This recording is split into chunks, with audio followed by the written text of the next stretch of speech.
الحمدللہ رب العالمین والصلاة والسلام علی سید الانبیاء والمرسلین اما بعد اعوذ باللہ من الشیطان الرجیم بسم اللہ الرحمن الرحیم ایاک نعبد و ایاک نستعین صدق اللہ العظیم اللہم صلی علی محمد وعلی آل محمد وبارک وسلم رب اشرح لی صدری ویسر لی امری واحلل عقدۃ من لسانی یفقہوا قولی واجعل لی وزیرا من اہلی آمین یا رب العالمین۔ ناظرین کرام السلام علیکم ورحمۃ اللہ وبرکاتہ۔ اللہ تعالیٰ کی ذات سے امید ہے کہ آپ خیر و عافیت سے ہوں گے، اور ہماری دعا ہے کہ اللہ تعالیٰ ہم سب کو اپنے حفظ و امان میں رکھے، دین سے محبت نصیب فرمائے، اللہ کے نیک بندوں سے محبت نصیب فرمائے، ان سے تعلق کی مضبوطی نصیب فرمائے اور نیک اعمال میں مزید آگے بڑھنے کی توفیق عطا فرمائے۔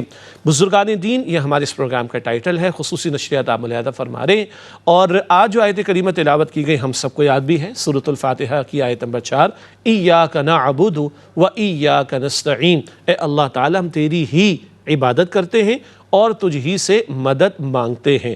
ایک نقطہ تو یہ ہے کہ اللہ تعالیٰ کی عبادت کے لیے اس کی استعانت یعنی اس سے مدد مانگنا ضروری ہے، کیونکہ اللہ کی توفیق کے بغیر تو ہم کچھ نہیں کر سکتے نا۔ اسی لیے نبی مکرم صلی اللہ علیہ وآلہ وسلم ہر فرض نماز کے بعد جن دعاؤں کا اہتمام فرماتے ان میں یہ دعا بھی شامل ہے، اللہم اعنی علی ذکرک وشکرک وحسن عبادتک۔ اے اللہ تعالیٰ میری مدد فرما اپنے ذکر کے لیے اور اپنے شکر کے لیے اور اپنی عمدہ عبادت کے لیے۔ تو ایک نقطہ تو یہ ہے۔ دوسرا نقطہ سمجھنے کا یہ ہے کہ جب ہم کہتے ایاک نعبد تو اس کا ترجمہ اے اللہ ہم تیری ہی عبادت کرتے ہیں۔ خواتین اکثر اکیلے ہی نماز ادا کرتی ہیں، گھروں میں ادا کرتی ہیں، تو وہ بھی ایاک نعبد پڑھتی ہیں، حالانکہ وہ اکیلی نماز ادا کر رہی ہوتی ہیں۔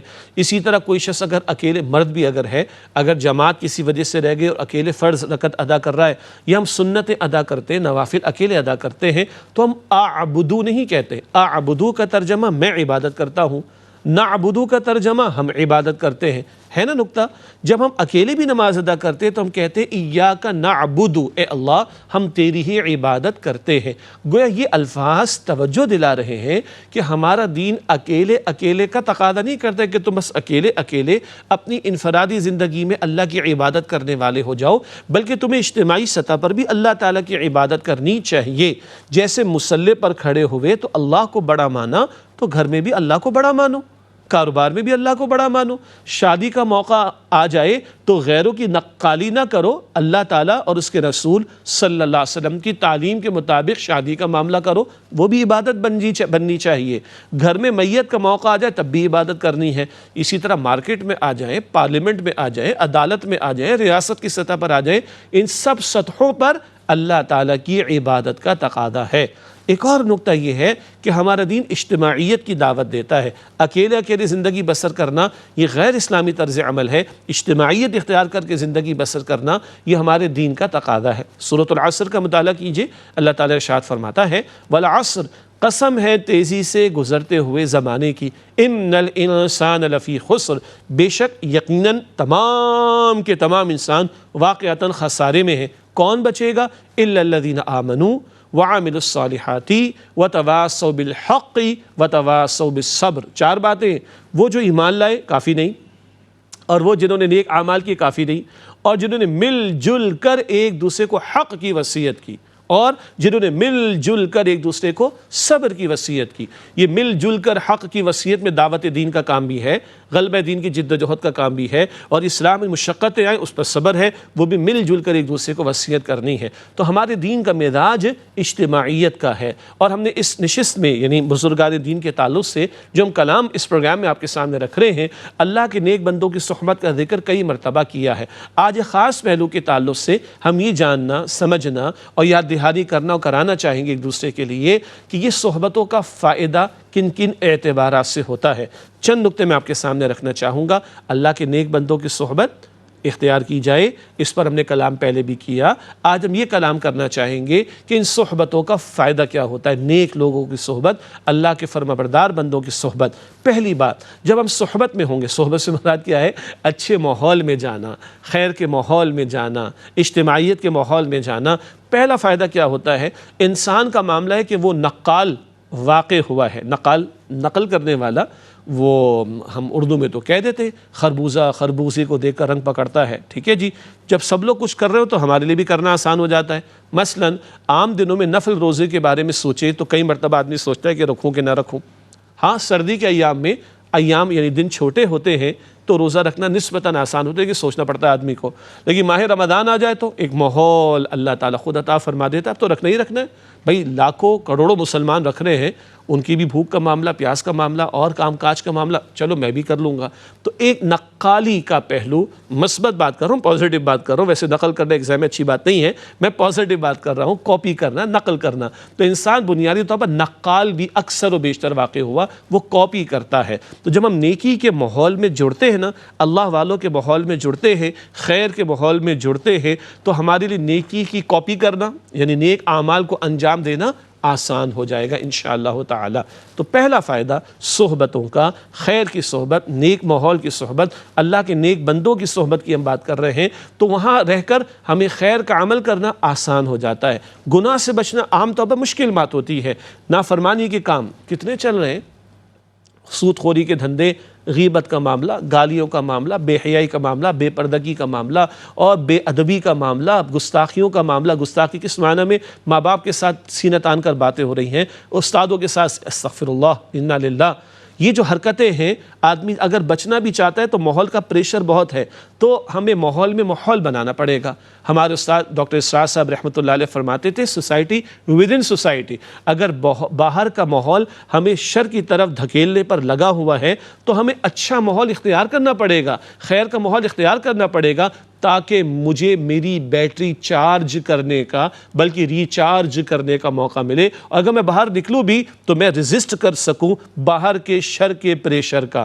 پہلا فائدہ نقالی کے نتیجے میں خیر میں آگے بڑھنا، یہ نقالی مثبت پازیٹیو ہم پہلے بات کر چکے، اچھے ماحول میں جڑیں گے تو نیکیوں کو فالو کرنا، نیکیوں پر عمل کرنا آسان اور بدی سے بچنا بھی انشاءاللہ آسان ہوگا۔ دوسرا ایک فائدہ کیا ہے، ہمیں صحبت جب میسر آتی ہے کس کی؟ اللہ کے نیک بندوں کی، اس کے بھی اثرات ہوا کرتے ہیں۔ ہم اور آپ جانتے ہیں نا، ایک بندہ تنہائی میں نماز ادا کرتا ہے اور ایک بندہ باجماعت نماز ادا کرتا ہے تو حدیث مبارک میں کیا ذکر آتا ہے؟ 27 گنا اجر زیادہ ہوتا ہے، سبحان اللہ۔ ہاں خواتین اگر گھر میں بھی انفرادی ادا کر لیں اجر وہ بھی پائیں گی انشاءاللہ تعالی۔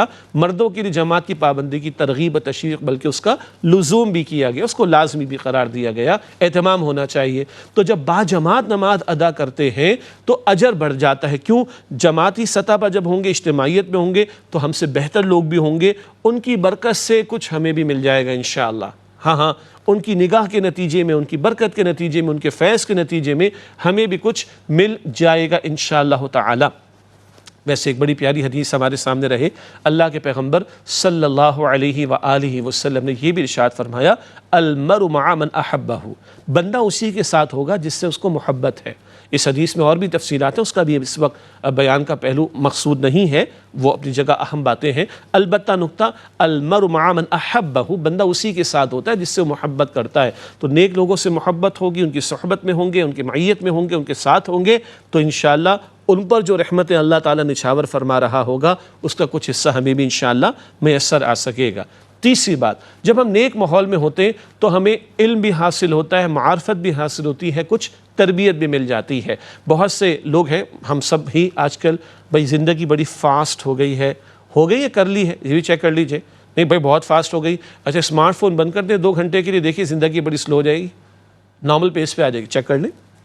بچے بڑے ایکٹیو ہیں جی، بچے بڑے انگیجڈ ہیں، اچھا گھر کا وائی فائی بند کر دیں تھوڑی دیر کے لیے، سب سیٹل ہو کر آپ کے پاس آ کر بیٹھ جائیں گے۔ چیک کیجئے گا، ہم نے بہت سی چیزیں تھوپ لی ہیں اپنے اوپر، لیکن بہرحال وقت کی کمی ہے بہت سارے اعتبارات سے، بڑے شہروں کے بڑے مسائل ہیں، ٹریفک میں وقت نکل جاتا ہے وغیرہ وغیرہ، اگری مان لیا اس بات کو، تو ہمارے پاس موقع نہیں ہوتا مطالعے کا، ہمارے پاس موقع نہیں ہوتا غور و فکر کا۔ جب ہم صحبت میں ہوتے ہیں، خیر کے ماحول میں ہوتے ہیں، ہمارے علم میں بھی اضافہ ہوتا ہے، سیکھنے کا بھی موقع ملتا ہے، کچھ تربیت بھی ہو جاتی ہے، کچھ دیکھ کر بھی بندہ حاصل کرتا ہے، کچھ دیکھ کر بھی بندہ سیکھ رہا ہوتا ہے۔ اور جب خیر کے ماحول میں ہوتے ہیں جہاں اللہ کی بات ہوگی، اللہ کے پیغمبر صلی اللہ علیہ وسلم کی بات ہوگی، تو اللہ کی محبت میں اضافہ ہوگا تو عمل میں بھی کامیابی ملے گی، آسانی ہوگی۔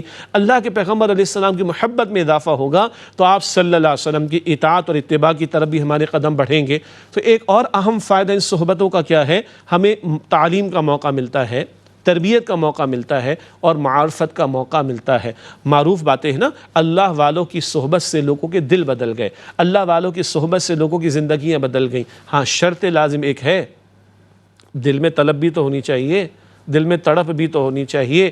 ابو لہب ہے، اللہ اکبر، ہاں نبی مکرم صلی اللہ علیہ وسلم کا چچا ہے، عربی بھی خوب اس کو آتی ہے، اور محمد مصطفیٰ کریم صلی اللہ علیہ وسلم بھتیجے بھی ہیں اس کے، اور پڑوسی بھی ہیں، اور قرآن عظیم سنا رہے ہیں۔ آپ اپارچونٹی تو دیکھیں، کلام عظیم قرآن حکیم ہے، اور داعی اعظم مبلغ اعظم محمد مصطفیٰ صلی اللہ علیہ وآلہ وسلم خود سنا رہے ہیں اس کو، عربی بھی خوب آتی ہے اس کو، اللہ اکبر، سردار ہے، مالدار ہے، عربی خوب جانتا ہے۔ دل میں طلب نہیں تھی، اس کو ہدایت نہیں ملی، بلکہ سورہ لہب مل گئی، تبت یدا ابی لہب وتب، ٹھیک ہو گیا۔ سلمان کہاں کے تھے؟ سلمان فارسی رضی اللہ تعالیٰ عنہ، فارس کے، پرشیا کے، فارس کے رہنے والے، عربی تو نہیں تھے، سچی طلب تھی، گھر والے، ماحول والے، علاقے والے آتش پرست، شرک میں مبتلا، آگ کی پوجا پاٹ میں، فطرت سلامت تھی، تسلیم نہیں کیا اس بات کو، فکر مند رہتے تھے کہ حق کیا ہے۔ کبھی ایک پادری کے پاس، کبھی اس وقت عیسائیت کے ماننے والے چل رہے تھے، مسیحیت کے ماننے والے چل رہے تھے، تو کبھی ایک کے پاس، کبھی دوسرا راہب، کبھی تیسرا، آخری والا کہتا ہے جاؤ کھجور والی زمین کی طرف، وہاں آخری پیغمبر صلی اللہ علیہ وآلہ وسلم کا ظہور ہوا چاہتا ہے۔ سچی طلب ہے، پرشیا میں ہے، فارس میں ہے، نان عربک عربی نہیں آتی، سچی طلب ہے، وہ طلب لے کر آئے، محمد مصطفیٰ صلی اللہ علیہ وسلم کے مبارک قدموں میں پہنچ گئے، ہدایت مل گئی۔ طلب ہے نا، تو یہ طلب بھی ضروری ہے۔ بات ہم یہ سمجھ رہے تھے کہ جہاں ہمیں اہل علم کی صحبت میں، نیک لوگوں کی صحبت میں وہ نقل کرنے کا موقع ملتا ہے، جہاں ہمیں صحبت کے نتیجے میں جو ہے وہ خیر میں آگے بڑھنے کا موقع ملتا ہے، اور اللہ کی محبت پیدا ہوتی ہے، تعلیم اور تربیت کا موقع پیدا ہوتا ہے، وہیں ایک اہم بات کیا ہے؟ طلب بھی تو ہونی چاہیے۔ طلب ہوگی تو اس ماحول سے انشاءاللہ تعالی فائدہ پہنچے گا۔ ایک اہم بات کیا ہے؟ ایک اہم بات ہے دعا کا معاملہ۔ دعا مومن کا بہت بڑا ہتھیار ہے، اور اللہ تعالیٰ حکم دیتا ہے قرآن پاک میں، ادعونی استجب لکم، تم مجھ سے دعا کرو میں تمہاری دعا قبول کروں گا۔ تو جب ہم خیر کے ماحول میں ہوتے ہیں، نیک بندوں کے ماحول میں ہوتے ہیں، وہاں تعلیم کا بھی ماحول ہوتا ہے، موقع میسر آتا ہے، اعمال کرنے کا بھی موقع میسر آتا ہے، تربیت کا بھی موقع میسر آتا ہے، دروس قرآن کا بھی اہتمام ہوگا، دروس حدیث کا اہتمام بھی ہوگا، نبی مکرم علیہ السلام کی مبارک سیرت کا بھی موقع ہوگا، اور ساتھ ساتھ دعاؤں کا بھی اہتمام ہوگا۔ جب اجتماعی طور پر خیر کے ماحول میں تعلیم کے ساتھ، تربیت کے ساتھ، تدریس کے ساتھ دعاؤں کا بھی اہتمام ہوگا، تو کسی اللہ والے کے نتیجے میں، کسی اللہ والے کی دعا کے نتیجے میں، کسی اللہ کے نیک بندے کے آمین کہہ لینے کے نتیجے میں ہمارے حق میں بھی دعائیں قبول ہو جائیں گی۔ یہ فائدہ بھی ہمیں میسر آتا ہے۔ اور ایک بہت اہم بات کیا ہے؟ ایک بہت اہم بات کیا ہے؟ جب اللہ کے نیک بندوں کے ساتھ جڑتے ہیں، خیر کے ماحول کے ساتھ جڑتے ہیں، نیک ماحول کے ساتھ جڑتے ہیں، تو ہمارے لیے دین پر عمل کرنا سہل یعنی آسان ہو جاتا ہے۔ ورنہ اکیلے آدمی کے لیے، بلکہ اللہ کے پیغمبر صلی اللہ علیہ وآلہ وسلم نے یہ ارشاد فرمایا ہے کہ جو شخص جماعت میں جڑا رہتا ہے، اجتماعیت میں جڑا رہتا ہے، وہ شیطان کے حملوں سے محفوظ رہتا ہے، اور اکیلا آدمی جو اجتماعیت میں نہیں جڑتا، ماحول میں نہیں جڑتا، وہ شیطان کے حملے کا زیادہ شکار ہو جاتا ہے۔ شیطان انسان کے لیے حدیث مبارک میں ہے، اس بھیڑیے کی طرح ہے جو اس بکری پر حملہ کرتا ہے، جو بکری ریوڑ سے علیحدہ علیحدہ چل رہی ہو، اور مراد جو بکری ریوڑ کے بیچوں بیچ ہوگی وہ بھیڑیے کے حملے سے بچ جائے گی۔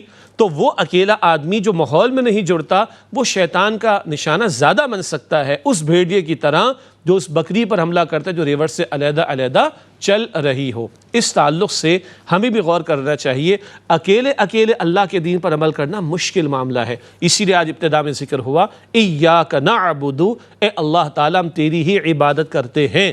جب ہم ماحول میں جڑیں گے، علم سیکھنے کا موقع ملے گا، تربیت کا موقع ملے گا، صحبت سے فائدہ ملے گا، تربیت کے ساتھ ساتھ آداب سیکھنے کا موقع ملے گا، کتاب و سنت کی تعلیمات کو سیکھنے کا موقع ملے گا، عمل کا جذبہ ہمارے اندر پیدا ہوگا، دوسروں کو دیکھ کر ہم خیر میں آگے بڑھ سکیں گے، گناہوں سے نفرت پیدا ہوگی، اور یوں دین پر ثابت قدمی اور دین پر عمل کرنا وہ انشاءاللہ تعالی ہمارے لیے آسان ہوگا۔ تو اللہ کے نیک بندے، جن کو ہم اسلاف کہیں، بزرگان دین کہیں، اولیاء اللہ کہیں، ان کا اصل طور امتیاز انداز یہ ہے کہ وہ اللہ تعالیٰ اور اس کے رسول علیہ السلام کے احکام کے پابند تھے، اور ان کی برکت کیا تھی اور ہے کہ ان کے ساتھ جڑنے کے نتیجے میں ہمیں بھی برکتیں میسر آتی ہیں، ہمیں بھی دین سیکھنے کا موقع ملتا ہے، ہمیں بھی دین پر عمل کرنا آسان ہوتا ہے، اور ہمارے لیے بھی اللہ تعالیٰ کی بندگی کرنا آسان ہوگا۔ اللہ تعالیٰ اپنے مقرب اور محبوب بندوں پر اپنی رحمت نازل فرمائے اور ہمیں بھی ان میں شامل فرمائے، اور اللہ تعالیٰ نیک ماحول سے، خیر کے ماحول سے ہم سب کو جڑنے اور جڑے رہنے کی توفیق عطا فرمائے، آمین یا رب العالمین۔ وآخر دعوانا الحمد للہ رب العالمین، والسلام علیکم ورحمۃ اللہ وبرکاتہ۔